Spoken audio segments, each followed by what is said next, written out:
Cues with the Beauts. Cues with the Beauts. Beep, beep, beep, beep. Cues with the Beauts. Thanks everybody for continuing to submit questions to our YouTube exclusive Cues with the Beauts, where we answer your dying questions about hockey, about everything life, you need to know. Everything you need to know. Fred, what do we got this week?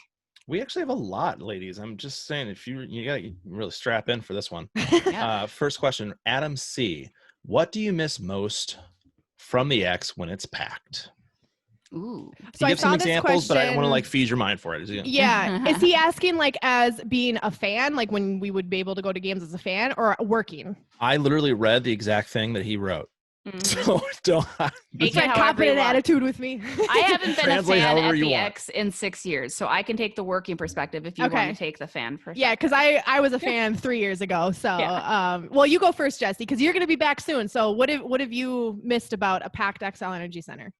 Oh, JR's cookie dough, man. That was the best. I mean, that's obviously just the food aspect, and that's because there's no concourse food or anything like that going on right now. But I miss the fans a little bit. Like, certainly I know we talked about in this week's episode how it's nice to park easy. It's nice to not have to wade through a crowd to get up to the press box. But there's something about being there in that environment, being along with that energy. I mean, I'm there, an hour or two after the game, and that crowd kind of fed my energy and helped keep me awake throughout the entire game and beyond. So I definitely will miss that. I miss the excitement of the sport in general, right? The fans are a part of that. That's what makes sports so great, to see their reactions to a Kaprizov goal or a big Cam Talbot save. So between JR's cookie dough and the fans, those are my top two. See, I've been a fan a little bit more recently than Jesse has, because I have only been with the team for 2 seasons. This would have been my third. But my answer is actually as someone working for the Wild, and that is being in the press box and seeing the crowd erupt on an exciting play, a big goal, and kind of having that above view and seeing everyone below you just going absolutely crazy. That is something that always gives me chills in the press box. And that is just, I think, one of the things that is the saddest about no fans. Obviously being in that crowd as a fan is awesome as well. But I think just that energy level of seeing everyone just be so excited over something, that is by far, I get chills every time the Wild would score a big goal and I'm sitting up in the press box and everyone's just going crazy, and that is by far going to be one of the most missed things, I think. But playoffs, easy parking is nice. If fans aren't back for playoffs, I mean, there's that environment is so cool to work in. I mean, it makes it a little bit more difficult, but it's definitely pretty cool. So that's what I miss. What else we got? Frederic? Well, I just want to say, since I worked with the Wild,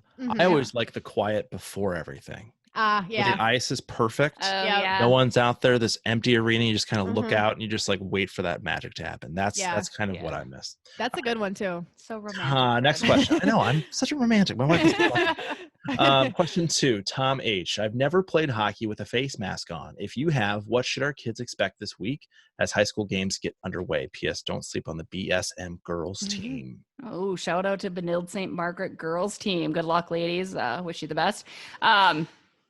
I don't know. I mean, I think, again, there's the safety precautions, and Minnesota hockey's following protocol as to what they've been told to do and how to limit the spread. I think it was CCM or Bauer came out with very specific masks for hockey players to wear. I can't imagine it's that challenging. I think it's definitely something you have to overcome, just like we all did when we have to wear them to the store or go do things. I've never worn them playing hockey, but I also don't play hockey. So in general, hockey would get me out of breath and I would struggle. So I hear that. Yeah, but I don't really have any advice. The best advice I could give would be, follow the rules and guidelines to help keep the sport going this season. I will say this. So the night of the Wild's first game, Thursday night, it was my first game back covering high school sports as well for this winter season. And we covered a hockey game. So that was my first time, everyone's first day back. I was seeing the hockey players with the masks on and whatnot. And I will say this, when we announced for the game, again, like you, Jesse, I've never skated with a face mask on, so I don't know the physical aspect of that, of what that might be like. it didn't seem like it affected the game at all. I mean, the players seemed to play like they normally would have. But again, I wasn't down on the ice. I don't know what they might have been saying to each other on the bench about it. But when we did the broadcast, we were cordoned off from the fans and stuff. So we had our own space.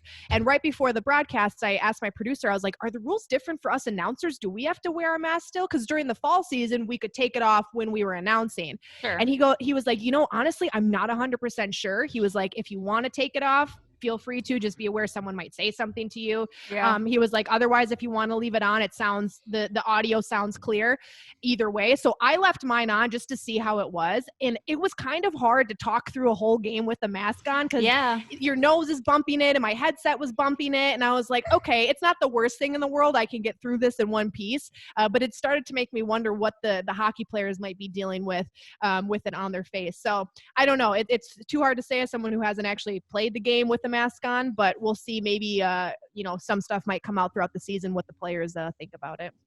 Doug M asks, any realistic chance Rossi sticks? And if not, what are his options as far as where he will play this year? Keep up the great work, Beauts. Yeah. Thank you, Doug. Appreciate it. Well, he's got to get uninjured first. Obviously, Marco Rossi is out indefinitely. We're still not clear as to what happened, when it happened, how severe it is, when he might return.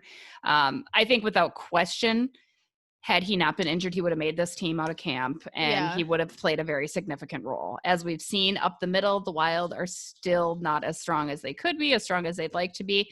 So ultimately, I think he would be a second liner, maybe even, possibly even first if he really impressed. I haven't seen him enough, but I do drool over the prospect of him, Fiala, and Kaprizov together, that young buck line with a lot of speed. So I think once he gets back and once we find out more about his injury, we'll see, but I can see him being a very impactful player for the Wild for sure. Yeah, I don't have too much to add on it, so I'll just throw in a couple things that Jesse didn't mention. One, it's unfortunate that we didn't get to really see him in training camp and kind of see where they maybe would have slotted him and see him with some line rushes and with some teammates and whatnot. So that's kind of unfortunate because we don't even know necessarily what the Wild were thinking as far as where they might have put him. But I agree. The idea of him with some of the guys on that team, Kevin Fiala, Kirill Kaprizov, I mean, I get excited just thinking about that. So I definitely think that they want to try to find a spot for him here. But who knows how long this injury is going to be. We don't even know what the injury is. I mean, how long the after effects of this injury could be. Is it an arm injury, a back injury, a leg injury? So I think we need to know more info on the specific injury before we decide what the Wild may or may not do with him once he comes back. That's what I would say about it. Yeah, exactly. And final question, Fred. What do we got for us? Derek F. And this is, Alexis, we're going to lean into your expertise here. Okay. How good are the Whitecaps this year? And is Elk River hockey alum Jonna Curtis, how's she doing? I am very excited about the Minnesota Whitecaps this year because they brought back a lot of the big name players that have brought them success in their first 2 seasons in the league. Players like Jonna Curtis, Ali Thunstrom, Amanda Levier, their netminder. A lot of the names on that roster have played a big role throughout the last couple years, so I imagine they'll do the same this year.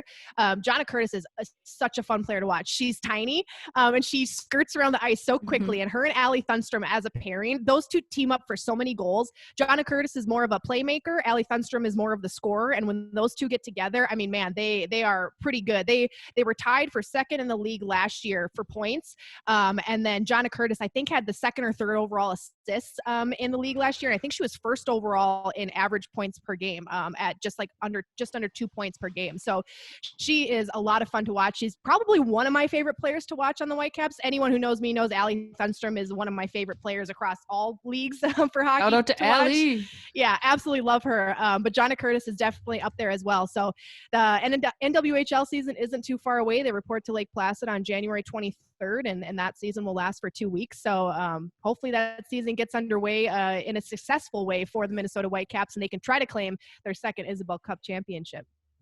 Heck yeah. And again, their bubble is gearing up. We've got more on that in this week's episode. Alexis dives into the NWHL schedule, so we'll be cheering on the Whitecaps. Isn't Jonna an engineer? In addition to yes. like being a hockey player, like she's really all ice. those women have such amazing jobs. I mean, there's so many that are like nurses and engineer and like biochemical. I mean, I'm not even kidding. They're some of the smartest people I know. Like when you look at what they do for work outside of hockey, I'm like, Jesus, they are smart women. Like it blows my mind. You guys should take the time to look into some of that because man, those women have some great careers ahead of them. So yeah. Well, best of luck to them. That'll do it for this week's Cues with the Beauts. Again, don't forget to check out episode 56, now available on all of your favorite podcast streaming apps. We are joined by Matt Bolvey on this week's episode. A lot of good stuff, and we talk more Wild and NWHL. So appreciate all of your questions each and every week. Be sure to subscribe to our YouTube channel to not miss a beat of Cues with the Beauts or any of our other YouTube exclusive content, including this week's Kirill Kaprizov reaction. So thanks to you all. We love you. Have a good one.